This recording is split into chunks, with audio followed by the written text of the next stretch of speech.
Next problem बघा. Find the inverse of matrix दिलेला आहे बाय ऍडजॉइंट मेथड. मॅट्रिक्स लिहून घेऊया. Assume that A equal to मॅट्रिक्सला ए कन्सिडर करतोय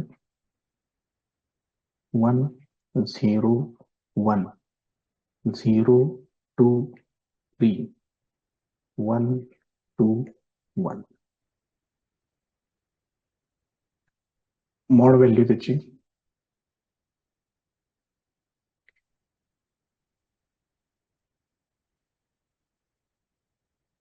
हेच एलिमेंट्स लिहायचे आहेत. फक्त डिटर्मिनंटचं चिन्ह त्याला द्यायचं आहे.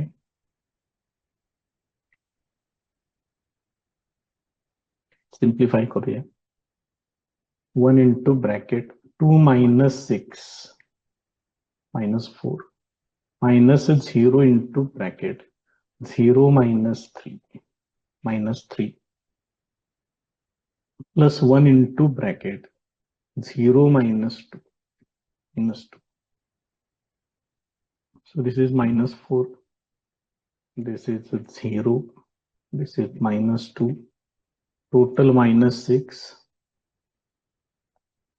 Therefore, mod A equal to minus 6. That is, mod A not equal to 0. Therefore, A inverse exists.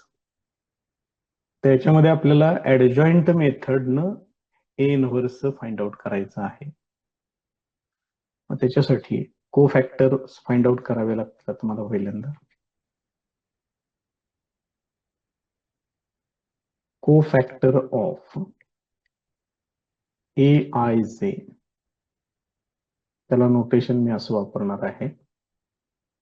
-1 I plus J into MIJ असे हा त्याचा फॉर्म्युला झाला. तर मला तो मॅट्रिक्स लागेल.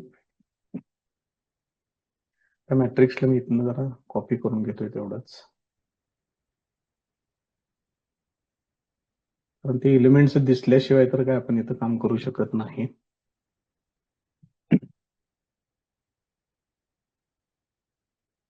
इथे घेतलेलं आहे. तर याच्यामध्ये एक एक एलिमेंट आपण फाइंड आउट करत जाऊया, त्यांचे को फॅक्टर्स किंवा को फॅक्टर ऑफ A11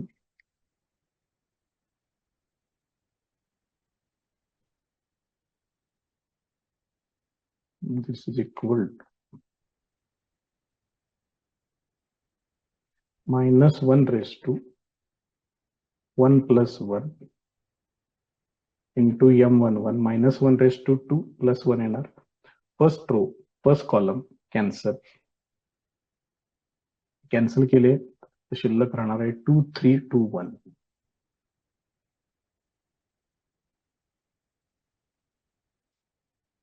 -1 प्लस 1, त्यामुळे इथं काही चिन्ह घेतलेलं नाहीये. मायनॉर तयार केलेला आहे 2 minus 6, this is -4.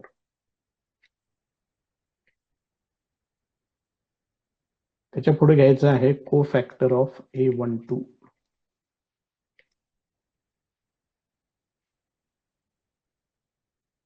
-1 plus 2 into M12 this is equal to, इथं मायनस साइन राहणार शिल्लक 1 2 फर्स्ट रो सेकंड कॉलम असं होईल 0 3 1 1.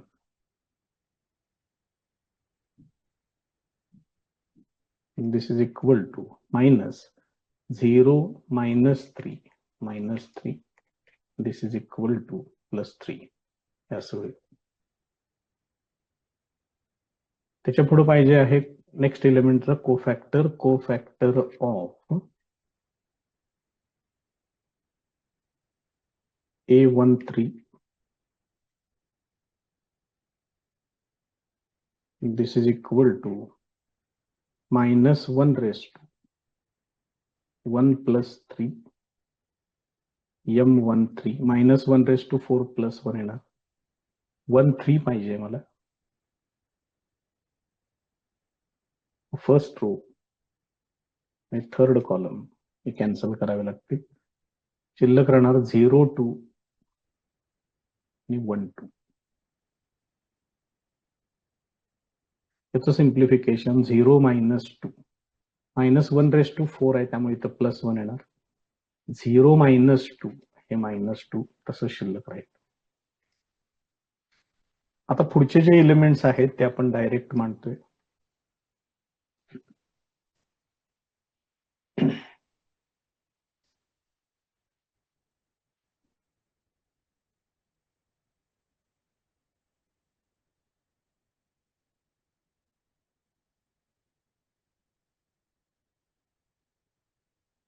पुढचा element A21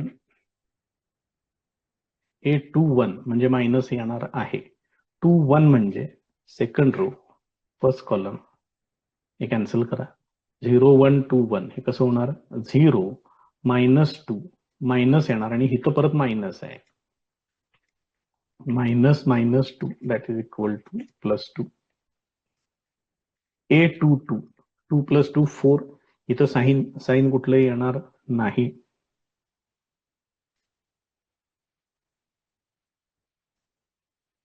second row second column हे कॅन्सल. 1 - 1 हे 0 येणार. त्याच्या पुढे आहे A23 इथं मायनस साईन येणार आहे.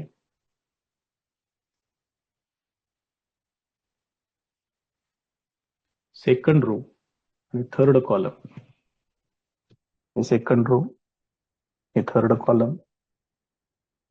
त्याचं सिम्प्लिफिकेशन 2 - 0 2 येणार, ते झालं -2. त्याच्या पुढे आहे A31 3 + 1 4 मायनस साईन येणार नाही.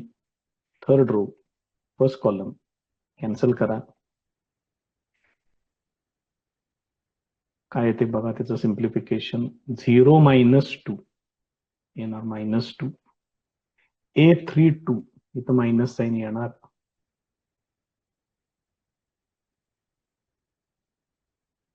थर्ड रो सेकंड कॉलम हे कॅन्सल करा. 3 - 0 ते येणार 3. त्यानंतर आहे A33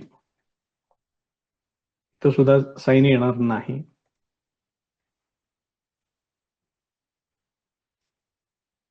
third row third column cancel. 2 - 0 इथे येणार 2. या पद्धतीनं हे सगळे कोफॅक्टर्स तयार होतील. त्या मॅट्रिक्सला बाजूला घेतोय मी. तर सगळे कोफॅक्टर्स माझ्याकडे तयार झालेले आहेत. तर याच्यावरून मी कोफॅक्टर मॅट्रिक्स लिहितो.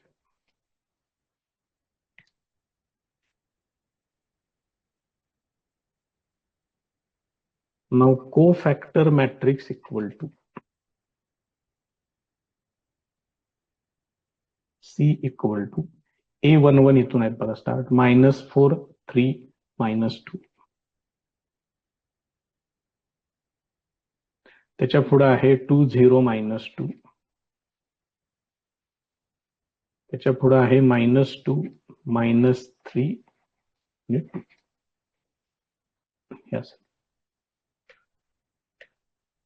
हा तयार झाला कोफॅक्टर मॅट्रिक्स तयार झाला त्याचा. आता याच्यावरून याचा ऍडजॉइंट तयार करूया.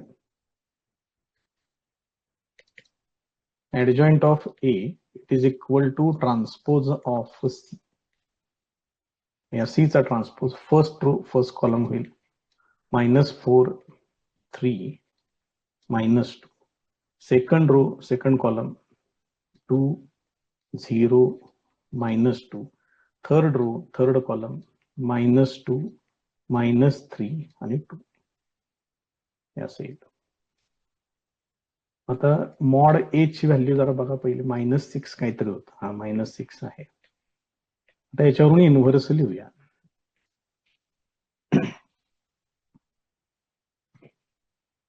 A inverse equal to 1/mod A into adjoint of A. This is equal to 1/-6 आणि adjoint -4 2 -2, 3, 0, -3, -2, -2, 2 असे. आता हे जे मायनस साइन आहे हे मायनस साइन आत देऊन टाकूया. Therefore A inverse equal to 1/6 into 4 -2 2 -3 0 3 2 2 -2 हे असेल. हे त्याचं final answer.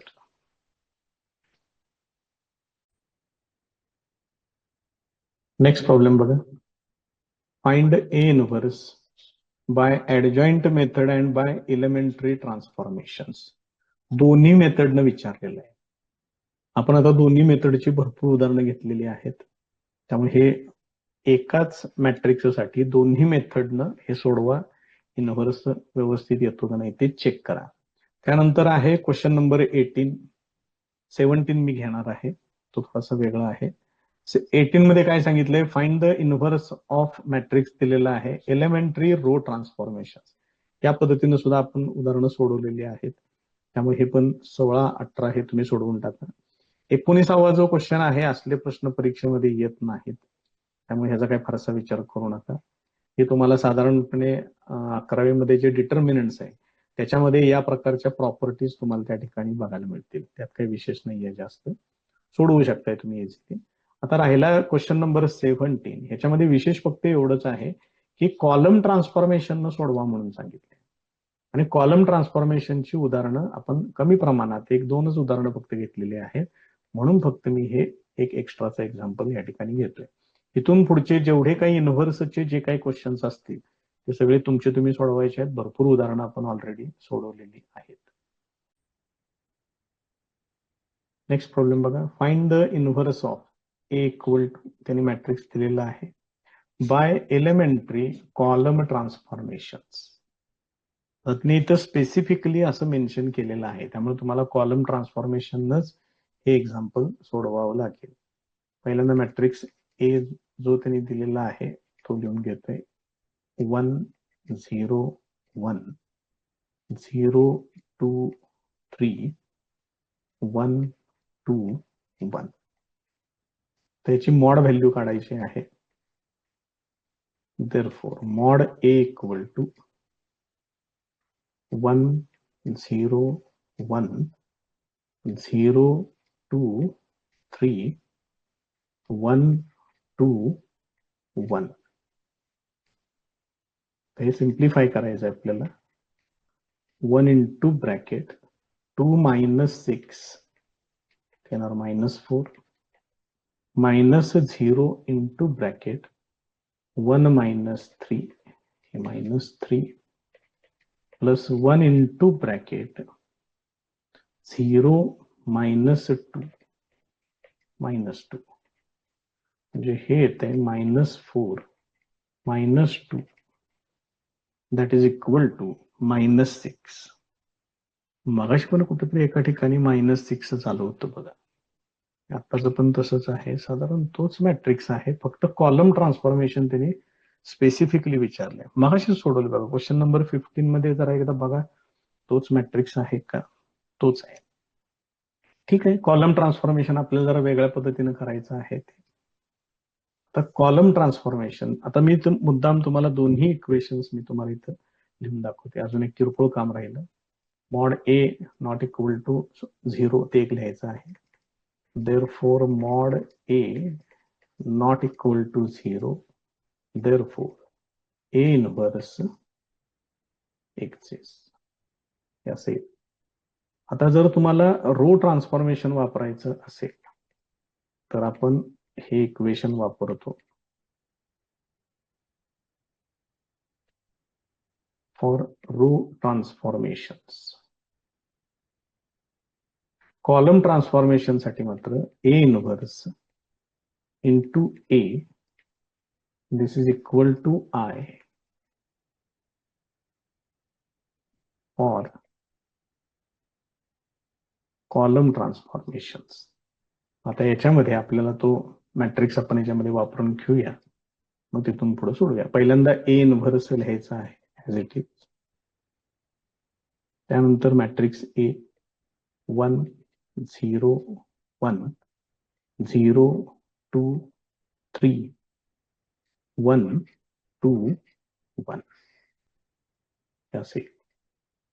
So this is equal to, इकडे युनिटी मॅट्रिक्स आहे ना, 1 0 0 0 1 0 0 0 1 असे.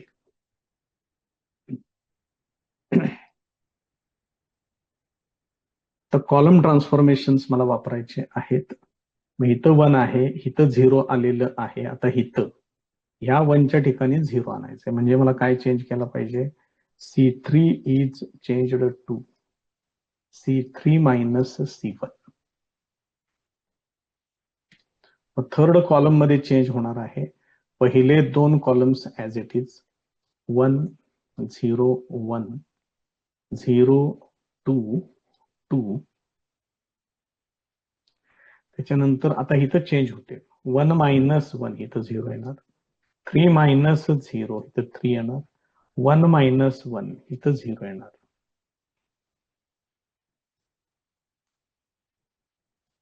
ह्या पद्धतीने उजव्या बाजूला सुद्धा आपल्याला सेम चेंज करून घ्यायचा आहे. थर्ड कॉलम मध्ये चेंज होणार आहे. 1 0 0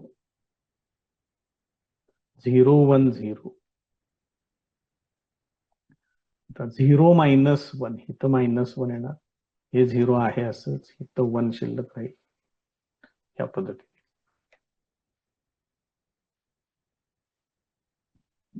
1 0 0 इथं 0, आता इथं 1 पाहिजे मला.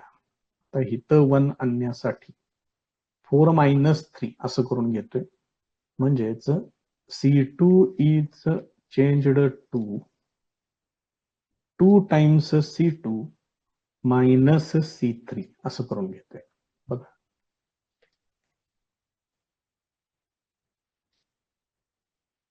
C2 मध्ये चेंज होणार आहे, त्यामुळे first column as it is. आता याला 2 न मल्टिप्लाय करायचं, म्हणजे इथं 4 येणार, इथं 4 येणार, आणि त्याच्यातून C3 फक्त वजा करायचं. 4 मायनस 3 इथं 1 येणार, याला 2 न मल्टिप्लाय केलं 4, 4 मायनस 0 इथं येणार 4 0 3 0. Third column no change. So this is equal to, इथं सुद्धा सेकंड कॉलम मध्ये चेंज होणार आहे. 1 0 0, याला 2 न मल्टिप्लाय केलं की इथं 2 येणार, आणि हा C3 त्याच्यातून वजा करायचा. मग इथं काय होणार बघा, याला 2 न मल्टिप्लाय केलं 0 येणार, 0 मायनस मायनस प्लस 1 इथं 1 येणार. याला 2 न मल्टिप्लाय केल्यानंतर आणि पुढे 0 मायनस करायचंय, त्यामुळे 2 येणार. याला 2 न मल्टिप्लाय करा, 0 मायनस 1 इथे येणार, मायनस 1. बाकी third column as it is, minus 1 0 1.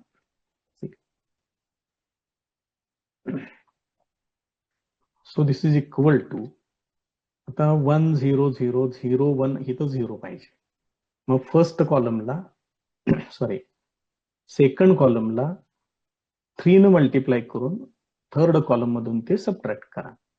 C3 is changed to C3 minus 3 times C2. तर ए इनवर्स तसंच राहील. C3 मधून C3 मध्ये चेंज होणार आहे, त्यामुळे first row as it is, sorry first column as it is, second column as it is. तर इथं बघा, हे 0 0 येणार, 3 मायनस 3 इथं 0 येणार, नंतर इथं चेंज होईल बघा, 0 मायनस, याला 3 न मल्टिप्लाय केलं 12 येणार, मायनस 12 असं येईल. So this is equal to, तर इथं थर्ड कॉलम मध्ये चेंज होणार आहे, त्यामुळे पहिले दोन कॉलम्स ॲज इट इज. आता बघा, याला 3 न मल्टिप्लाय करायचं आहे सेकंड कॉलमला, आणि याच्यातून सबट्रॅक्ट करायचं. मायनस 1 मायनस 3 मायनस 4 इथं 6 होणार, 0 -6 -6 त्यानंतर हिथं याला 3 न मल्टिप्लाय केलं -3 ते परत ह्याच्यातून सबट्रॅक्ट करायचंय मग 1 मायनस मायनस प्लस 3 ते येणार 4 हे असेल.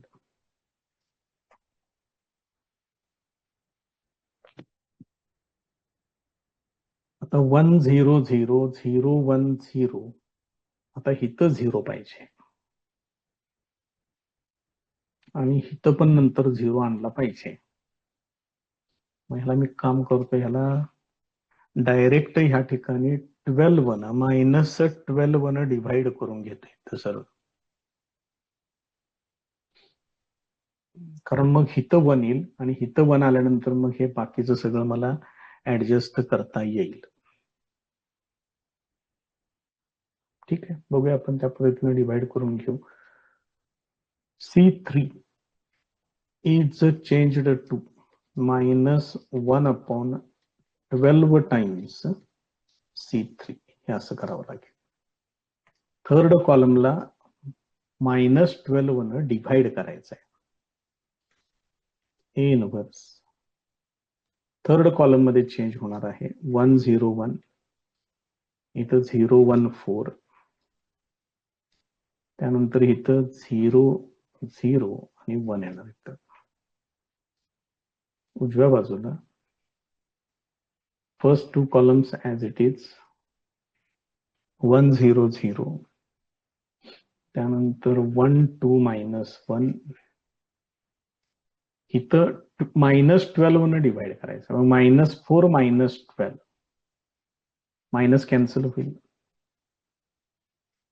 1/3 इथं -12 न डिव्हाइड केलं मायनस कॅन्सल होईल 1/2 -12 न डिव्हाइड केलं -1/3 असे. आता पुढं काय करायचं बघा आपल्याला, आता हिथं 0 ऍडजस्ट करायचं. मग हे 1 आणून फक्त याच्यातून सबट्रॅक्ट करा. C1 is changed to C1 minus C3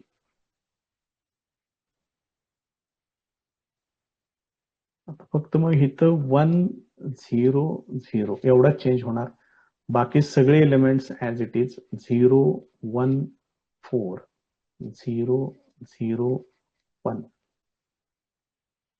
so this is equal to इथं आपल्याला C1 मायनस C3 करावं लागेल 1 मायनस 1/3 1 मायनस 1/3 3 मायनस 1 2/3 येणार तिथं 2/3 0 मायनस 1/2 इथं मायनस 1/2 आणि 0 मायनस मायनस प्लस ते 1/3 बाकीचे कॉलम्स ऍज इट इज.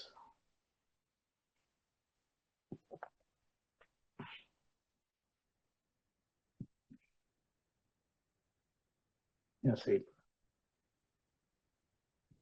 त्याच्या पुढे आता 1 0 0 0 1 0 0 आता इथं 0 आलं पाहिजे, मग ह्याला 4 न मल्टिप्लाय करा आणि याच्यातून सबट्रॅक्ट करा. C2 is changed to C2 minus 4 times C3 inverse C2 मध्ये चेंज करायचं आहे 1 0 0 0 1 तर 0 येणार 0 0 1 असेल. So this is equal to C2 मध्ये चेंज होणार आहे 2/3 मायनस 1/2 1/3 आता याला 4 न मल्टिप्लाय करायचं आहे आणि याच्यातून वजा करायचं आहे. मग पहिली टर्म काय होते बघा बरं 1 मायनस 4/3 मग 3 मायनस 4 म्हणजे इथं मायनस 1/3 येणार. त्याच्या पुढे ह्याला 4 न मल्टिप्लाय केलं की 2 येणार इथं बघा बरोबर आहे का. थर्ड कॉलमला इथं 4/2 होणार म्हणजे 2 येणार 2 मायनस 2 इथं 0 येणार. त्याच्या पुढं ह्याला 4 न मल्टिप्लाय केलं की 4/3 होणार इथं बघा व्यवस्थित -1 मायनस मायनस प्लस 4/3 होणार आहे. म्हणजे -3 + 4 ते होणार 1/3. हे बाकी सगळं ॲज इट इज 1/3 1/2 -1/3 हे असेल. आता बघा इकडे युनिटी मॅट्रिक्स तयार झालेला आहे. Therefore A inverse into I is equal to, ह्याच्यात अजून एक काम करूया आपण. काही ठिकाणी छेदामध्ये 2 आहे, काही ठिकाणी छेदामध्ये 3 आहे.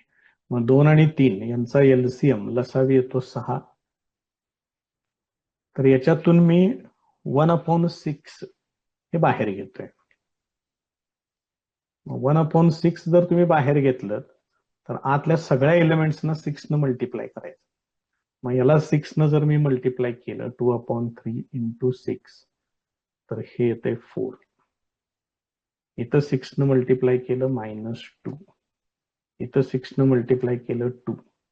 इथं 6 न मल्टिप्लाय केलं -3 0 3. त्यानंतर इथं 2 2 -2 हे असे.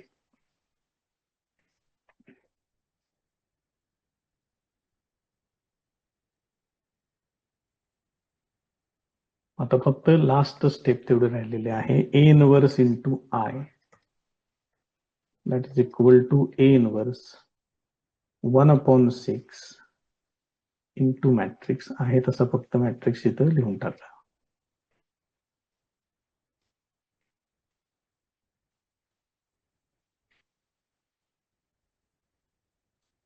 हे या पद्धतीनं पूर्ण होईल.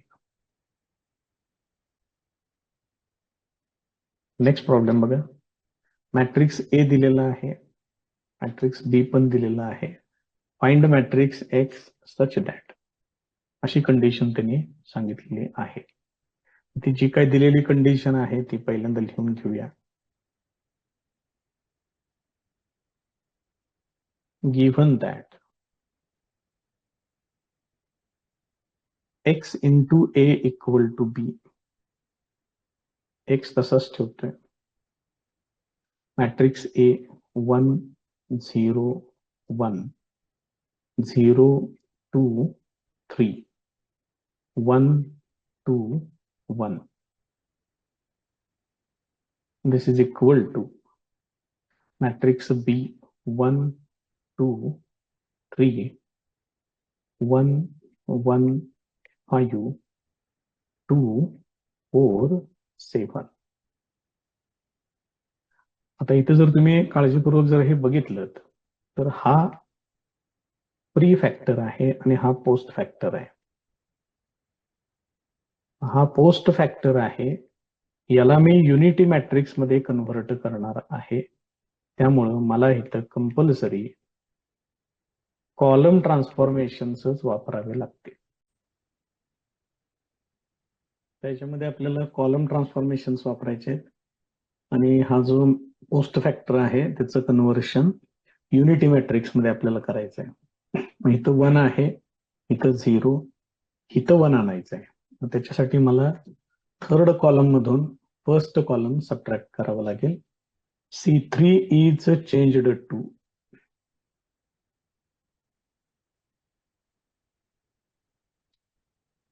C3 minus C1.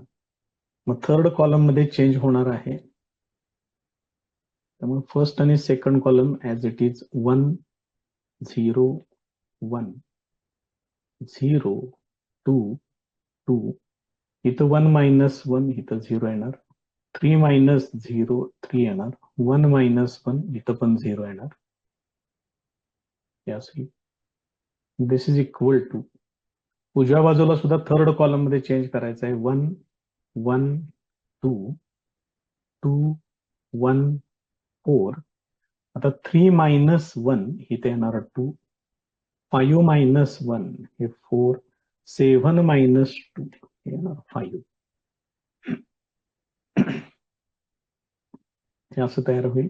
1 0 0 0 1. इथं 1 यायला पाहिजे. आता मी इथं काय करतोय, याला 2 न मल्टिप्लाय करून घेतोय पहिल्यांदा कॉलमला. आणि नंतर हा थर्ड कॉलम त्याच्यातून सबट्रॅक्ट करूया, म्हणजे इथं 1 येईल. मग आपल्याला पुढच्या टर्म ऍडजस्ट करायला सोपं जाईल.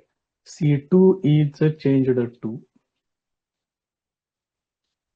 C2 इंटू 2, किंवा आणखीन एक असं काम करता येईल बघा, म्हणजे दोन्ही कामं एकत्र होतील याच्यात. मी इथं असं लिहितोय C2 ला ट्वाईस C2 लिहितोय, म्हणजे किती झालं, इथं 4 होणार, आणि हे 3 त्याच्यातून सबट्रॅक्ट करायचं, मायनस C3. बघा लक्षात येते का? मग आता सेकंड कॉलम मध्ये चेंज करायचं आहे. इथं 1 0 1 ट्वाईस C2, म्हणजे इथं 0 4 4, त्याच्यातून हे 0 3 0 वजा करायचं. इथं 0 minus 0, 4 minus 3, 2 minus 2 into 2 4, 4 minus 0, इथं 4 येणार. त्यानंतर हे 0 3 0 ॲज इट इज, हे असं राहील शिल्लक. उजव्या बाजूला C2 मध्ये चेंज करायचं आहे, 1 1 2. आता बघा, ह्याला 2 न मल्टिप्लाय करायचं आणि हे त्याच्यातून वजा करायचं. इथं 4 येणार, 4 मायनस 2, इथं 2 येणार, इथं 2 येणार, 2 न मल्टिप्लाय केल्यानंतर 2 मायनस 4, ते होणार मायनस 2. इथं 8 येणार, 8 मायनस 5, इथं येणार 3 2 4 5, असे. आता इथं 0 पाहिजे 3च्या ठिकाणी, मग याला 3 न मल्टिप्लाय करा आणि याच्यातून सबट्रॅक्ट करा. C3 मध्ये चेंज करायचं आहे. C3 is changed to C3 minus 3 times C2. Third column मध्ये चेंज होणार आहे, 1 0 1 0 1 4. आता याला 3 न मल्टिप्लाय करायचं आणि याच्यातून सबट्रॅक्ट करायचं. मग इथं हे झिरोच आहे, त्यामुळे इथं झिरोच येणार. 3 मायनस 3, इथं 0 होईल. याला 3 न मल्टिप्लाय केलं 12 येणार, 0 मायनस 12, ते होणार minus 12. This is equal to, इथं सुद्धा थर्ड कॉलम मध्ये चेंज होणार आहे, 1 1 2 2 मायनस 2 आणि 3. त्यानंतर याला 3 न मल्टिप्लाय करायचं आणि याच्यातून सबट्रॅक्ट करायचं आहे. मग इथं 6 येणार, 2 मायनस 6 होणार मायनस 4, इथे येणार मायनस 6 येणार. मग 4 मायनस मायनस प्लस 6, 4 प्लस 6, इथे येणार 10. त्याच्यानंतर याला 3 न मल्टिप्लाय केलं की 3 त्रिक 9, 5 वजा 9, 5 मायनस 9, इथे येणार मायनस 4, असे.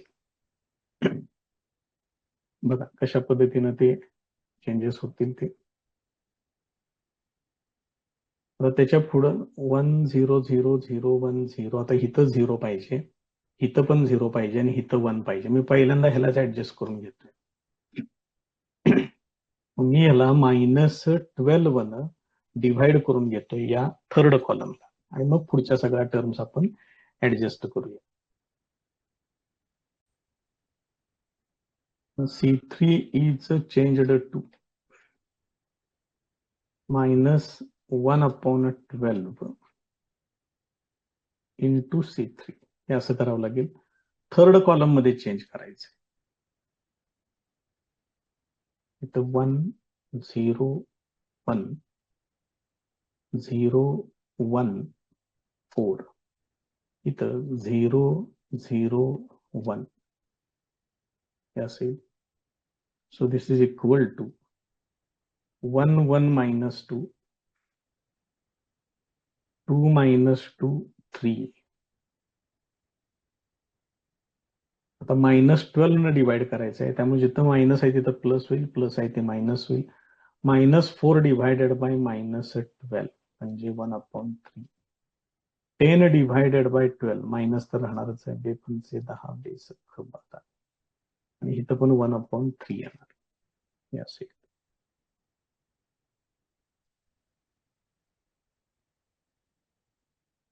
आता इथं 0 आणायचं आहे.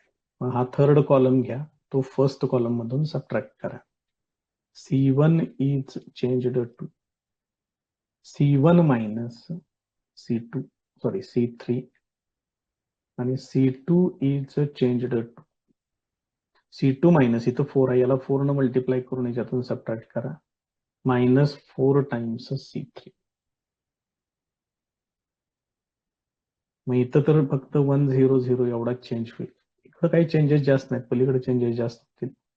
इथं येणार 0 1, इथं 0 येणार आणि इथं 0 0 1 हे असं येणार. So this is equal to, आता इथं महत्वाचे चेंजेस आहेत बघा, 1 - 1/3. पाहिजे असलं बाजूला लिहून बघा, येत असेल डायरेक्ट लिहून टाका, काही अडचण नाही. 3 - 1 इथं येणार 2/3. त्याच्या पुढे 1 मायनस मायनस प्लस होणार आहे, 1 + 5/6 म्हणजे 6 + 5 11 11/6. त्यानंतर -2 आणि -1/3, -6 -1 -7/3 येणार आहेत. शंका वाटत असेल बाजूला सोडवून बघा, सिंपल एकदम येते आन्सर त्याचं. आता थर्ड कॉलमला 4 न मल्टिप्लाय करायचं आणि सेकंड कॉलम मधून सबट्रॅक्ट करायचं आहे. याला 4 न मल्टिप्लाय केल्यानंतर 4/3 येणार. आता इथं कसं येईल बघा बरं, इथलं काढून टाकतोय आहे ते सगळं. पहिला एलिमेंट 2 - 4/3 हे किती होईल, 3 2 6, 6 - 4 2 म्हणजे 2/3 येणार इथं. त्यानंतर याला 4 न मल्टिप्लाय केलं 20/6 आणि मायनस आहे, परत मायनस करायचं आहे, त्यामुळे इथं प्लस होणार, -2 प्लस 20/6 मग हे किती होते बघा बरं, -12 प्लस 20 म्हणजे हे होणार 8/6. त्याचं परत सिम्प्लिफिकेशन होते 4/3 इथे. त्यानंतर इथं 3 - 4/3, 3 × 3 9, 9 - 4 5/3 येणार इथं. त्यानंतर हा third column as it is.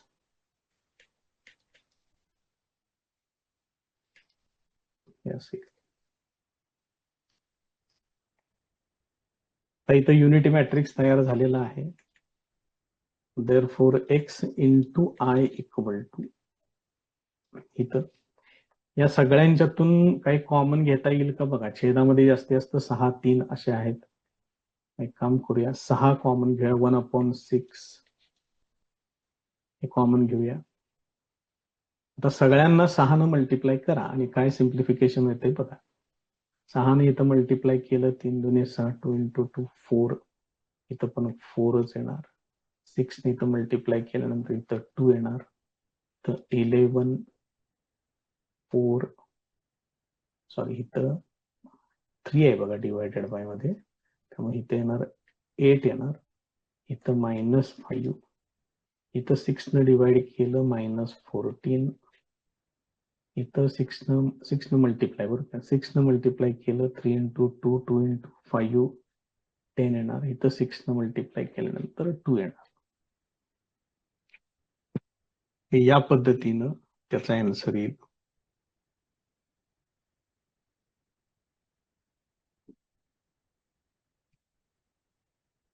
He term फक्त चुकीची आलेली आहे. बघूया एकदा, जरा चेक करूया कुठं काय गोंधळ झालाय त्याचा. -7/3 आलंय ना शेवटचं, 4 न मल्टिप्लाय करायचं आहे, -2 -1/3 आहे, -2 -1/3 किती होणार, 3 2 6, 6 - 1 7. हे बघा इथं लिहून घेताना चिन्ह चुकीचं लिहून घेतलंय, कारण इथं चेंज फक्त या कॉलम मध्ये आहे. इथं 1 1 1 1 2 पाहिजे, ते -2 झाले, हे मायनस इथलं निघून जाईल, त्यामुळं इथली टर्म चेंज होणार आहे. 2 - 1/3, मग आता हे किती होते बघा बरं, इथं प्लस करतो त्याला, 2 - 1/3 म्हणजे 3 × 2 6, 6 - 1 5/3 आलं पाहिजे बघा, हे फक्त चिन्ह चुकीचं लिहून घेतल्यामुळे हे चुकलेलं आहे. तिथं 5/3 येते, त्यामुळे असं किरकोळ काहीतरी होत राहतंय सारखं. इथे येणार ते, आणि याला 6 ने मल्टिप्लाय केलं की याचं कन्व्हर्शन 10 मध्ये होणार. हे बाकी सगळे एलिमेंट्स आहेत करेक्ट. या पद्धतीने हे कम्प्लीट होईल. फक्त त्याच्यात शेवटची एक किरकोळ स्टेप राहिलेली आहे, इम्पॉर्टंट आहे ते. x इंटू आय म्हणजे फक्त x इथं 1/6 इंटू 4 4 2 11 8 -5 10 10 आणि 2 असे हे त्याचं फायनल आन्सर आहे.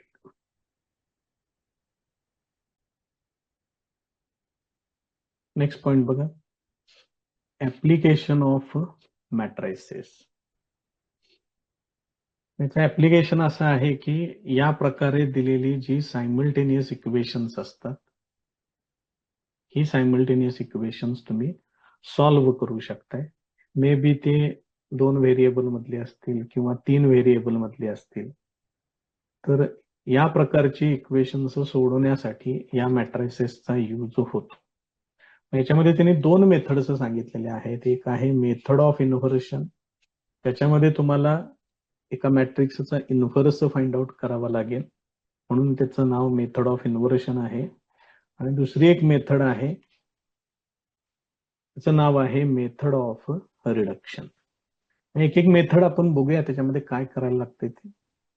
सगळ्यात पहिली मेथड आहे ती म्हणजे मेथड ऑफ इन्व्हर्शन. त्याच्यामध्ये सगळ्यात पहिल्यांदा तुम्हाला ही 3 इक्वेशन्स दिली जातील. एक्स वाय झेड सेम आहे, A1 B1 C1 आणि D1 हे 4 त्याच्यामध्ये कॉन्स्टंट असतील. त्या व्हॅल्यूज फक्त न्यूमरिकल व्हॅल्यूज आणि ते व्हेरिएबल म्हणजे त्यांच्या व्हॅल्यूज फक्त बदलतील. व्हेरिएबल्स आहेत एक्स वाय झेड. असे तुम्हाला 3 इक्वेशन्स दिली जातील. सगळ्यात पहिल्यांदा तुम्ही काय करायचंय, जे काही कॉन्स्टंट टर्म्स आहेत त्या उजव्या बाजूला पाहिजेत, हे सगळ्यात महत्वाचं. म्हणजे विदाऊट व्हेरिएबल जे काय असेल ते राईट साईडला पाहिजे. डाव्या बाजूला फक्त x Y Z. X Y Z व्यवस्थित सिक्वेन्सने घ्या. जर मागं पुढं करून दिलेले असतील टर्म तर एक्स ची टर्म पहिल्यांदा, वाय ची टर्म नंतर, झेड ची टर्म त्याच्या पुढं, अशा हिशोबाने ते सगळं व्यवस्थित करून घ्या. त्याच्यानंतर आता बघा, एक्स वाय झेड चे कोइफिशियंट मी इथं मांडलेत A1 B1 C1, दुसऱ्या इक्वेशनचे दुसऱ्या रोल आणि तिसऱ्या इक्वेशनचे तिसऱ्या रोल. त्याच्यापासून हा इक्वेशन हे 3 मॅट्रायसेस तयार करायचे आहेत. पहिल्या मॅट्रिक्स मध्ये सगळ्यांचे कोइफिशियंट, याला कोइफिशियंट मॅट्रिक्स म्हणतात. दुसऱ्या मॅट्रिक्स मध्ये हा कॉलम मॅट्रिक्स आहे, याच्यात फक्त व्हेरिएबल घ्यायचे आहेत एक्स वाय झेड, ते घेतले. आणि जो उजव्या बाजूला मॅट्रिक्स तयार केलेला आहे त्याच्यामध्ये फक्त उजव्या बाजूचे कॉन्स्टंट्स घ्यायचे आहेत. A into X equal to B, ते इथं मांडलेले आहेत. बरोबर हे आणि हे करेक्ट आहे किंवा नाही एक चेक करून बघूया आपण. या फर्स्ट रोनं या फर्स्ट कॉलमला मल्टिप्लाय करा. काय येणार, A1x plus B1y plus C1z equal to ही पहिली व्हॅल्यू D1, म्हणजे तुम्हाला पहिलं इक्वेशन मिळते. या पद्धतीने ही 3ही इक्वेशन्स तुम्हाला त्या ठिकाणी मिळतील.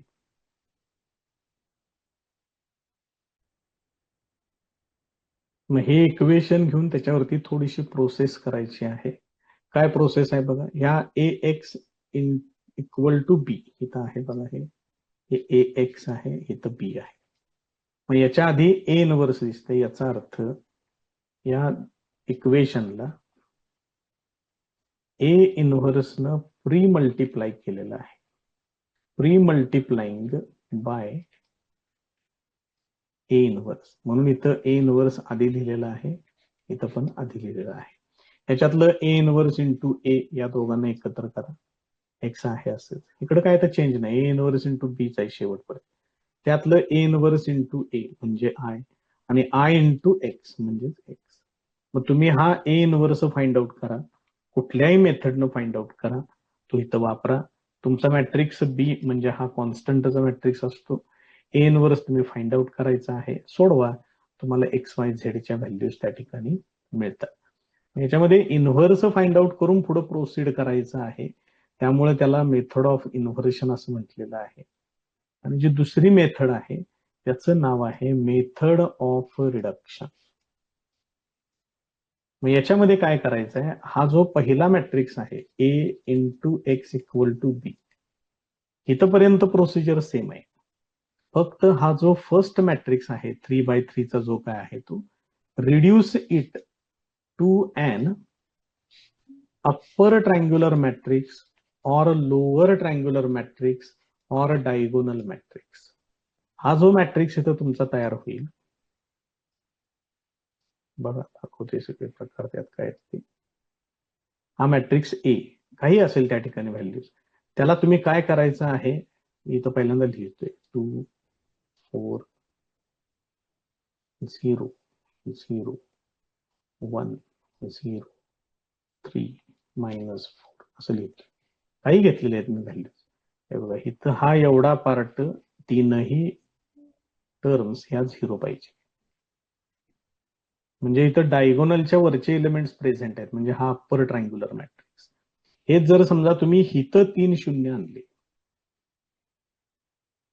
हिथं काहीतरी एलिमेंट्स आहेत, लिहितोय मी तिथे,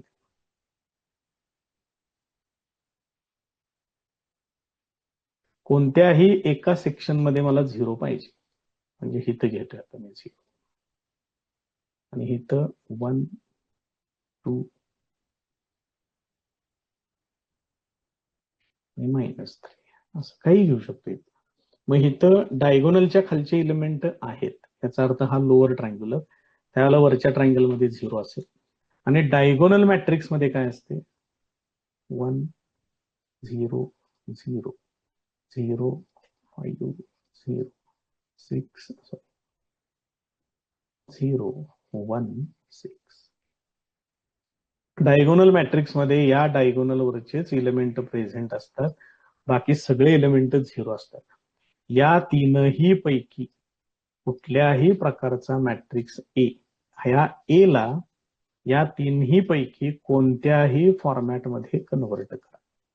इथं जे 3 फॉर्मॅट सांगितलेले आहेत ते अप्पर ट्रायंग्युलर, लोअर ट्रायंग्युलर किंवा डायगोनल मॅट्रिक्स, आणि पुढे सोडवा, ते येते बरोबर त्याचा आन्सर, त्यात काही विशेष नाहीये जास्त। तुम्ही सगळेच्या सगळे एलिमेंट ऍडजस्ट करून झालेत, 9 एलिमेंट तुम्ही ऍडजस्ट केलेत, पैकी 3 1 आहेत, उरलेले 6 0 आहेत। तुम्ही आता कुठल्या तरी एका त्रिकोणामध्ये, म्हणजे हा अप्पर ट्रायंगल असेल किंवा लोअर ट्रायंगल असेल, इथं तुम्ही 0 आणायचे आहेत आणि ते ऍडजस्ट करायचे आहे। एवढं होऊ शकते इझिली, काही अडचण नाही त्याच्यात।